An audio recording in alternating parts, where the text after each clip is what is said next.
Google confirms Pixel 6. Apple is finally making some serious computers for pros. Hey, welcome to a fresh new episode of the TD News Show, and let's get going. Google announced that this year's flagship phones are gonna be Pixel 6 and Pixel 6 Pro. Both phones will be available in the fall and be powered by brand new chip. Tensor is Google's first attempt of making its in-house SoC, and as per its CEO Sundar Pichai, they have been developing this chip for 4 years, and all the rumors about the Whitechapel CPU, well, they were talking about this particular chip, and we don't know, or Google didn't give us any hard numbers about the chip's performance, but they talked about how this chip will help them improve their video quality. Now, Google's Pixel lineup has always been one of the best, if not the best, when it comes to taking still pictures, but when it comes to video recording, it falls apart. But Google are promising that this year everything's gonna change, and to be honest, we will be judged of that. But I have one thing to say, and that is this design looks horrendous, man. It looks terrible. But on the other hand, it looks like that Apple is taking the pros seriously. Now they are making upgrade with their Mac Pro lineup, and this upgrade is really some serious. With the new GPU upgrade to Mac Pro with AMD's Radeon Pro W6800X, 6800X Duo and 6900X card, promising 50% improvement performance per watt over Vega 2 predecessor. Now the Mac Pro lineup always have been Apple's serious lineup for pros. Like if you are pro and you're going to utilize your PC to its fullest, then Mac Pro lineup is for you, and also it is super expensive. Now last year they totally changed. They made a computer which is even hard to totally utilize for all the pros out there, but some people found their way. Now they are making some really good upgrade, and I think this upgrade was much needed because it's been so long that we have seen any graphical improvement. I think it's been 3 years, I guess, but the upgrade is here, and they are also quite expensive. And talking about AMD, we also got a look at its upcoming AM5 CPU socket. Now, as we all have known, yes, it is using the LGA socket type for AM5 CPUs. Now, if you don't know what AM or LGA means, well, it's the socket type where all the connectivity or connection pins are on the motherboard rather than on the chip itself or the processor itself. Now AMD has been using the PGA where all the pins are on the CPU for a long time. Now they are switching from that to LGA. Now it doesn't gonna hinder with your performance at all. This only means that if you are thinking to upgrade your Ryzen CPU when AM5 comes out, or the new Ryzen CPUs comes out, well, now you also have to upgrade your motherboard. And we also got a tease for their upcoming APUs, and as per all the leaks or the Linux update where the leak is coming from, well, it is finally gonna use RDNA graphics architecture for its iGPU, but it's not RDNA 2, which we currently love, but it's the RDNA 1. But I think this is the right step in the right direction. Now talking about GPUs, do any of you remember the 3DFX, the old GPU makers?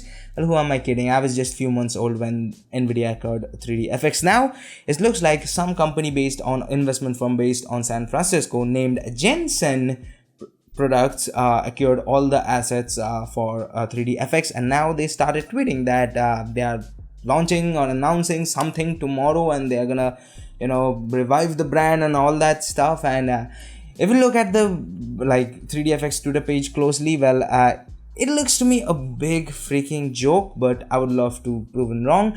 Now I don't love to proven wrong when it comes to quick news, because that's one of the favorite part of the show, at least for me. So let's talk about some quick news. Valve Stream hardware shows that Linux breaking 1% market share. Oppo's latest under-screen camera may be finally capable of taking good pictures. Gigabyte release Aeros P1200W power supply with a large color display. Google looking into licensing out its Stadia game streaming platform to others. YouTube rolls out a cheaper premium light subscription that only remove ads. Intel DG2 discrete GPU expected to launch at CES 2022. Thunderbolt 5 could reach 80 gigabytes per second. suspended according to leaked photos. Facebook disables accounts of NYU team looking into political ad trading. Activision Blizzard faces investor lawsuit regarding its discrimination case. And finally, Horizon Forbidden West is reportedly delayed to 2022. Now that was all for today's Tech Stuff, and if you want to know more about any of the stories, all the links will be linked down in the description. Now let's talk about some of the stuff I like. Starting with Amazon's Lord of the Rings series is gonna air 2022 next year, or like September 2022. Yes, September 2022. And I don't know, I totally believe it's gonna delay it again. Like, it's gonna get delayed again now, as per all the things that the creators have said. Well, it's gonna be the prequel of Hobbit and also the original Lord of the Rings trilogy. And I don't know, the Lord of the Rings trilogy was something magical because it came at a time where all these fantasy movies were dumb, and it was something really great. And this series that Amazon is making, it is right now the most expensive TV series has ever created. And I don't know, I just don't have a good feeling about it, okay? I just don't. Now let's talk about the next news, and that is Kit Harington, the Game of the Thrones star, recently admitted that he got mental health problems following the whole Game of Thrones, all the things. It happens. It's not the first time that we have heard or seen that actors, falling into depression or anxiety regarding their role, because some actors, we all know, there are method actors and they take their role pretty seriously and all that stuff. But I'm not here to talk about that stuff, but I'm here to say that if anybody tells you that someone is mentally depressed or something like that, or they are anxious about something, don't think that they are seeking attention. Yes, I know there are some people they do, but majority of them are telling you the truth. And at that time, trust me, you should be the person who listens. You don't need to give that person advice or tell them everything's gonna be okay and all that stuff. Just listen what that person's saying. That's in itself a big therapy and a big favor that you can do to that person. So if you know somebody who you think is suffering from mental issues, just talk to that person. You don't need to give him any solutions, suggestions, or how should that person live their life or solve the problem, anything. Don't do that. Just listen what that person has to say. It's gonna help that person a long way. Trust me, I have been there in the both sides. And finally, there's been some news going around that M. Night Shyamalan pitched a dark Indiana Jones idea to Spielberg.